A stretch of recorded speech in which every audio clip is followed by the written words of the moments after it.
Sa unang sikat ng araw, halos hindi ko mapigilan ang pananabik habang dahan-dahan kong binubuksan ang pintuan ng aming apartment. Alam kong darating iyon ngayong araw, ang bagay na ilang buwan ko nang hinihintay. Pagbukas ko, naroon ang delivery rider, nakangiti, hawak ang maliit ngunit napakahalagang kahon. "Sir, package for you," sabi niya. Alam ko agad kung ano iyon. Sa wakas, narito na ang bago kong iPhone 16 Pro Max. Pagkasara ko ng pinto, naupo ako sa hapag, tinitigan ko ang kahon. Ang disenyo nito, simple pero elegante, puti, malinis, at may naka-emboss na imahe ng telepono na halos parang tunay ang kinang. Hinayla ko ang pull tab sa gilid, at dahan-daang dumulas ang takip. Ang unang liwanag na tumama sa telepono ay nagdala ng kakaibang emosyon, parang tumitingin ako sa isang obra maestra. Nang hawakan ko ang iPhone 16 Pro Max, ramdam ko agad ang pagkakaiba. Gawa ito sa grade 5 titanium, mas pinakinis, mas matibay, at mas magaan kaysa sa nakaraang henerasyon. Ang bagong curved edges ay nagbibigay ng mas komportableng kapit, wala na iyong matigas na sulok na minsan ay sumasakit sa palad kapag matagal ang paggamit. Ang kulay na pinili ko ay Desert Titanium, isang malagintong kulay na nagbabago depende sa ilaw. Parang tumitingin sa alon ng buhangin sa disyerto sa dapit hapon. Pag-on ko ng device, sinalubong ako ng liwanag na parang mula sa hinaharap. Ang 6.9 gitling INCH Super Retina XDR OLED display nito ay mas malaki, mas matingkad, at may mas mataas na liwanag, umaabot hanggang 3000 nits peak brightness, kaya kahit tirik ang araw, malinaw pa rin ang bawat detalye. Ang Promotion 120Hz refresh rate ay nagpapagaan sa bawat pag-scroll, parang dumudulas ang daliri ko sa hangin. At ang pinakamaganda, naramdaman ko agad ang bago nitong A18 Pro chip, mas mabilis, mas matalino, at mas matipid sa enerhiya. Habang nagse-setup ako, napansin ko ang isang bago at napakahalagang feature, ang Apple Intelligence AI. Mas natural ang boses ni Siri, mas mabilis sumagot, mas nauunawaan ang intensyon ko, hindi lang ang mismong salita. Parang may personal assistant talaga ako na natuto sa galaw ko.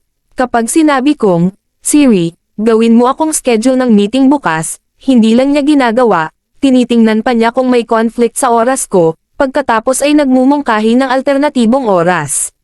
Hindi lang ito AI, para itong maliit na taong-taong laging handang tumulong. Pero hindi iyon ang pinaka nagpa-excite sa akin. Ang tunay kong pinakahihintay ay ang bagong camera system ng iPhone 16 Pro Max. Kilala ang Apple sa kalidad ng camera, pero ngayong taon, iba ang ginawa nila. Kaya pumunta agad ako sa bintana, hinawakan ang telepono, at binuksan ang camera app. Sa likod ng telepono, naroon ang bagong 48MP main camera, 1/1.14-inch sensor, mas malaking sensor, mas maraming detalye, mas malinaw kahit madilim. Ang ultra-wide camera ay mas maliwanag at mas malawak ang kuha, habang ang telephoto camera ay may periscope-style 6x optical zoom at hanggang 30x digital zoom na ngayon ay mas malinaw, hindi buhaghag. Literal na para akong may dalang DSLR sa bulsa. Para subukan ito, tinutok ko ang camera sa malayong gusali sa kabilang kanto. Sa 1x zoom, malinaw na ang mga bintana. Pagdating sa 6x optical zoom, parang lumapit ako nang hindi gumagalaw.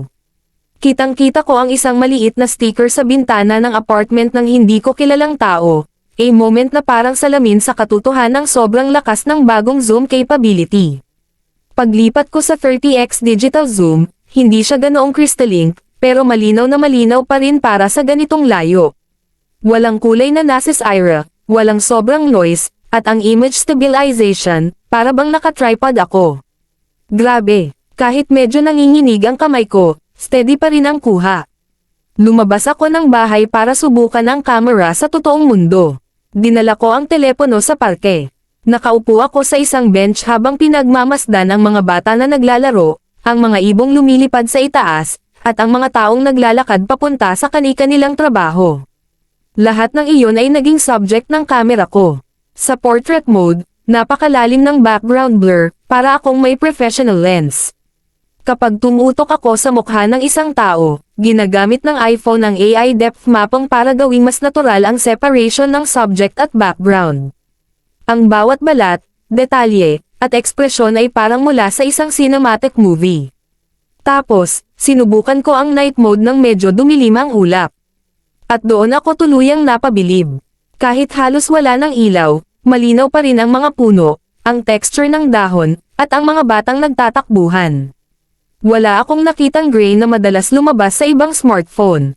Napakahusay ng noise reduction. At dahil sa photon engine at mas malaking sensor, halos parang maliwanag ang gabi. Habang nagkakamera ako, napansin kong hindi pala ako masyadong nag-aalala sa battery. Kasi ang iPhone 16 Pro Max ngayon ay may napanibagong battery system na may Pro Class 4680 mAh equivalent capacity, mas matagal kaysa iPhone 15 Pro Max. Sinabi pa sa Apple Keynote na kaya nitong tumagal ng hanggang 32 hanggang 35 hours video playback, depende sa settings. At hindi lang iyon, may faster 40W wired charging at 20W MagSafe wireless charging. Kaya nang gamitin ko ito ng halos 4 na oras, camera, video, browsing, bumaba lang ang battery ko ng mga 20%. Ang saya, hindi na kailangan magdala ng powerbank lagi. Naglakad-lakad pa ako at sinubukan ang 8K video recording, ito ang unang iPhone na may ganitong feature. Habang pinifilm ko ang isang street performer na tumutugtog ng gitara, parang gumagawa ako ng short film. Ang bawat string ng gitara, bawat kibot ng labi ng lalaki, bawat galaw ng tao sa paligid, lahat iyon ay malinaw na malinaw, parang dokumentaryo. At dahil may enhanced action mode, kahit naglalakad ako, hindi nagsishake ang video. Para akong may gimbal. Habang nakaupo ako sa isa pang bench, sinubukan ko naman ang mga bagong AI features, lalo na ang Apple Intelligence Photo Editing. Isang tap lang, at kayang alisin ang photo bomber. Kapag gusto kong baguhin ang background ng langit, sabihin ko lang, palitan ang langit ng sunset, at automatikong ginagawan ng iPhone. Hindi ito parang fake, parang tunay na kuha. Pag-uwi ko, sinubukan ko ang spatial video recording, isang feature na para sa Apple Vision Pro. Habang nagre-record ako sa sala, gumawa ito ng parang 3D footage. Alam kong kapag pinanood ko ito sa Vision Pro, magiging buhay na buhay ang eksena. Parang naimbento ulit ang alaala. Nang dumating ang gabi, humiga ako sa kama at sinubukan ang dual frequency Wi-Fi 7, at ramdam ko agad ang bilis. Ang pag-download ng malaking file, tapos agad. Ang streaming ng 4K HDR video, walang buffer. At may bagong improved thermal system ang iPhone 16 Pro Max para hindi ito madaling uminit kahit heavy gaming. Sinubukan ko ring maglaro, Genshin at COD Mobile. Grabe, halos walang frame drops. Sa tulong ng A18 Pro chipset, ang game graphics ay ultra smooth. Ramdam mong flagship talaga. Sa loob ng isang araw, pakiramdam ko ay nakasama ko na ang iPhone 16 Pro Max na parang isang kasama sa buhay. Hindi lang siya gadget, isa siyang intelligent companion. Isa siyang camera, computer, director, editor, assistant, at storyteller sa iisang device.